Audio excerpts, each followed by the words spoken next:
Have you ever wondered how a political party like the Republican Party came into existence and its stand on racism?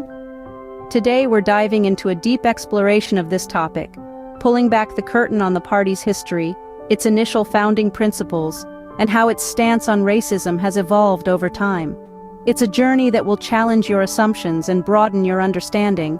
To truly understand, we must start from the beginning, from the creation of the Republican Party. In the year 1854, amidst a nation divided, the Republican Party was born. Born out of a time of tumult and strife, the party was initially formed by anti-slavery activists, modernizers, ex-Whigs, and ex-Free Soilers in response to the Kansas-Nebraska Act, which threatened to extend slavery into the territories. The Republican Party, in its early years, stood firm on the platform of non-extension of slavery into the territories, a stance that eventually led to the American Civil War.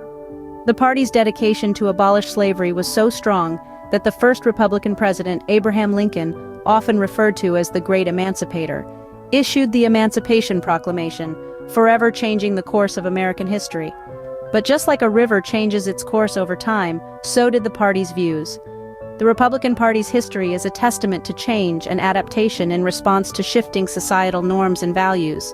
From its inception, the party had a clear stance against slavery, but as time moved on, so did the party's views. As the years rolled on, the Republican Party underwent significant transformations. The 20th century brought about seismic shifts in the party's ideology and stance on racial issues. The party that once stood as a beacon of hope for the abolition of slavery experienced a metamorphosis. Key events like the Civil Rights Movement in the 1960s saw the party grappling with its identity. While some Republicans supported the civil rights legislation, others vehemently opposed it, revealing a deep-seated divide within the party. Then came the Southern strategy. This political maneuvering in the late 1960s and early 70s aimed at gaining political support in the South by appealing to the racism against African Americans harbored by many Southern white voters. This strategy marked a significant departure from the party's earlier anti-slavery roots. Fast forward to today, the party's stance on racism is a topic of ongoing debate.